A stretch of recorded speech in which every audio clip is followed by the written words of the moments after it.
Right, this video we are going to try and relocate the battery from the engine bay to somewhere in here. I have bought a battery relocation kit off eBay. I'm not convinced these wires are going to work, but we have a big long wire, red wire, two shorter ones and a negative one, and it comes with the new battery terminal clamps, some sticky pads to stick the wires inside the car, and then two whack and grate fuses to put in line to stop any mishaps happening. Obviously I have a battery cutoff switch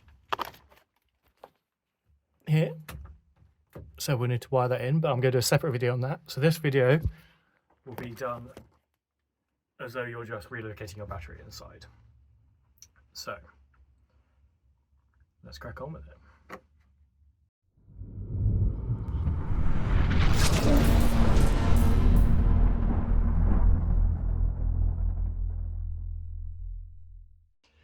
Right, first job is figuring out where on earth I want to actually have the battery.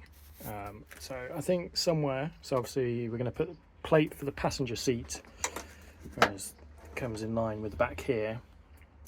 I think behind the passenger seat will be fine, and then we'll run the wires either along here or along that side. Passenger seat will end up going there even if it's not fitted all the time, and then I'll have the fire extinguisher set up in the front footwell, I think. Or we might do it the other way. I might have the battery there, and one of those two ways. So we need a good negative earthing point in here, because at the moment the battery in the front earths to the chassis and the engine. So we need to do one in here. So normally people go into the rear seat belt anchor points back here somewhere. So we could do that, and then just run positive forward with a fuse in line. Like I say, we're not going to worry about this for now. We'll just put it straight forward to how it was before. Yeah, let's look at this a bit more. So we've got two new terminals, fine. We've got this, which is going to be the fuse holder. Big fat fuses, 60 amp fuse. So, wiring layout, battery, negative terminal going off here earthed, short positive into this, and then run that all the way to the front where the existing positive connection is, and then we will just bridge the negatives in the engine bay, and that should work. Right, so fuses in needs to be tightened up. We put the positive end on there. This end we're going to thread through there somewhere, and then we have the negative one all done as well. So time to get the battery out. So a few reasons to do this. One, race car.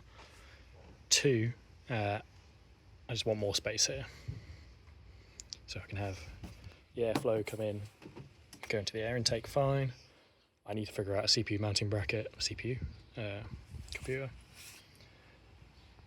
and yeah, just put a bit more weight inside the car, because the Twingo is very front heavy, because there's literally nothing on the inside. So these are all loose because I've been playing with them before, he says.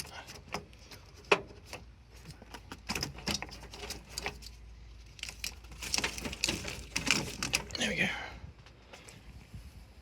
One battery. Look how much more space we have. So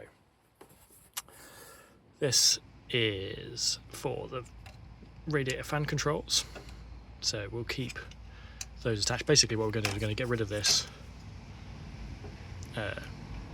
whatever you call it, and we're just going to directly connect these. So we have an engine, wherever that goes down there onto the gearbox, to chassis earth still, and then we'll replace or add an extra one inside the car.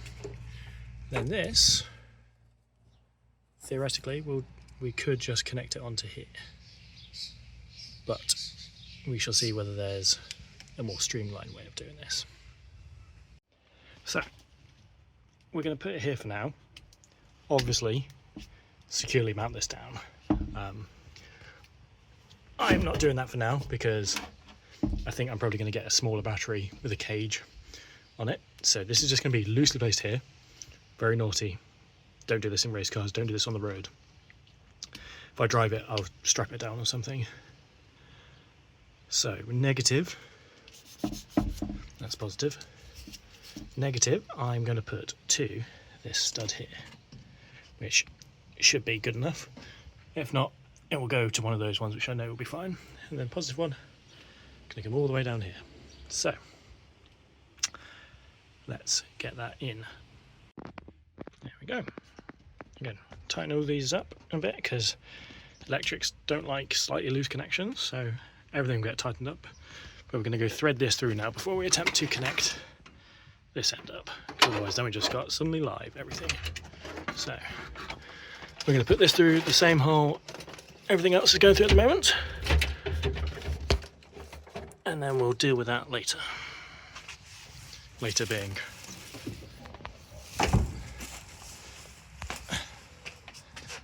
right now. Oh, managed to thread it behind the brake lines. What are the chances of that?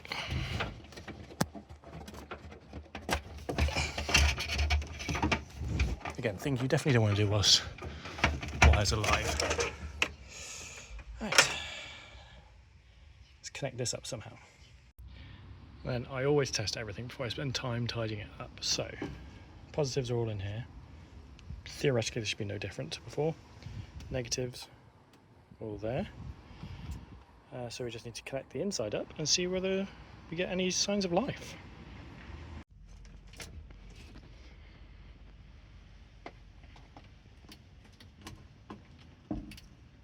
I can hear relays clicking. That's a bit tight, so I'm going to need to undo it with my other hand and then put it on a bit more. But I definitely heard things clicked into life. Right, need to tighten these up still, but quick check, see if we have actually got any power.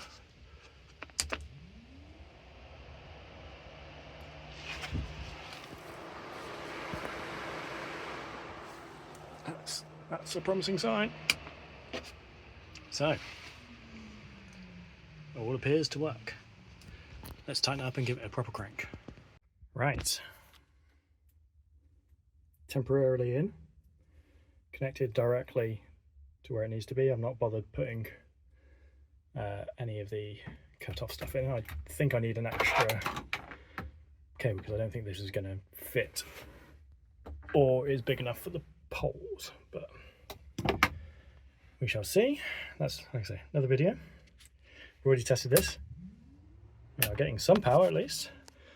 I checked that this turned over before, so let's try again now. Good start. I don't know if this is going to crank because it's not been started for a while, so we shall see.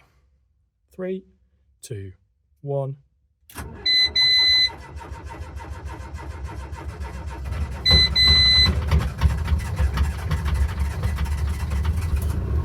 There we go. It works. And we'll stop it there. Success. Now to make it tidier. Right, that's the earth, neutral, negative, whatever, done. So basically I just took, they were connected on these ends anyway, I just prized out the middle one, reconnected them together, put a bit more shrink wrap on them. That's all good. I might just cover this in electrical tape later just to be safe. I've got to fix this one. This snapped off during the engine swap, but peeling this back is just too thin wires. So I'll put a new one on there and I'll tie it into one of these somewhere. It's a bit crusty, that one. I might have a newer, shinier one out the back. Yeah, figure out what on earth we're going to do with this. I've disconnected all the extra stuff for now. It's in the way. Fire extinguisher pull and the fan relay. Figure that out later. So we tidied it up for now. Earth is all wrapped out the way. these are all redone, floating in here. Gonna attach it somewhere in here for now, or for later, sorry, not now. But it all works. Need to make myself a bracket to hold the ECU. Put the battery tray back in, even though I don't need it, because it's a handy mounting thing. And yeah, then we just have to bleed the brakes all up again. I need to figure out where I'm going to put the brake. It's back in here for now, so it's plugged in. Yeah, getting there.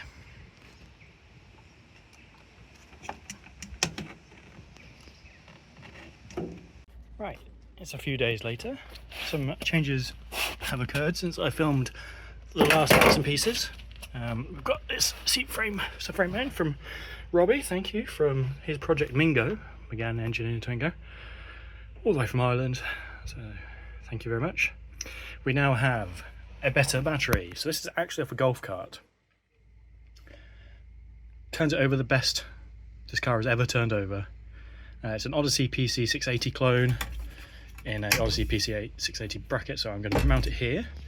I'm just checking there's nothing to drill into whilst I'm here. I don't think there is, so we'll go straight down, which will be good. If nothing happens, I might move it a bit further forward to be safe. We've got the mounting hardware for it. We have some new fuses because, I can't remember if I showed this in the video before, the old battery, there it be, was so rubbish that it needed jump starting, so I connected my jump leads to the battery in the car and just immediately blew the 60 amp fuse, which is way too small. So these are 200s. We'll get all this mounted, and at some point I need to tidy up the bulkhead because I do not want them all going through the firewall. There I'm going to put a smaller hole with grommets to stop it rubbing somewhere under here. Also cut down all this wire that's just going everywhere and seal that up. That's where the the coolant pipes came through, because I don't have them anymore. I've got a big hollow one. I should really fill that up so I don't get full of engine fumes and fire if things go wrong. So yeah, I'm just going to mount this in place. 6 bolts with washers, spreaders on the washers on the back to spread the weight, and good stuff. It's far too hot to be working out here on a day like today. Very British. Blue skies. It's so hot. But yeah, we're getting there. Right, there we go. 200 amp fuse in. And we'll keep this tucked down here for now. Tidy it all up. Battery in. Retightened, reorientated. Not going anywhere. This is a bit too long, but who cares? So, let's check it all works. You may notice it's off its jacks now. Spoiler alert for the next video.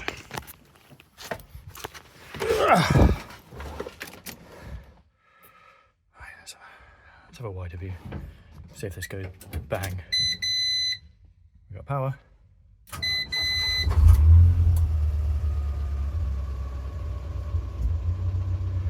There we go, and then spoiler. The next video.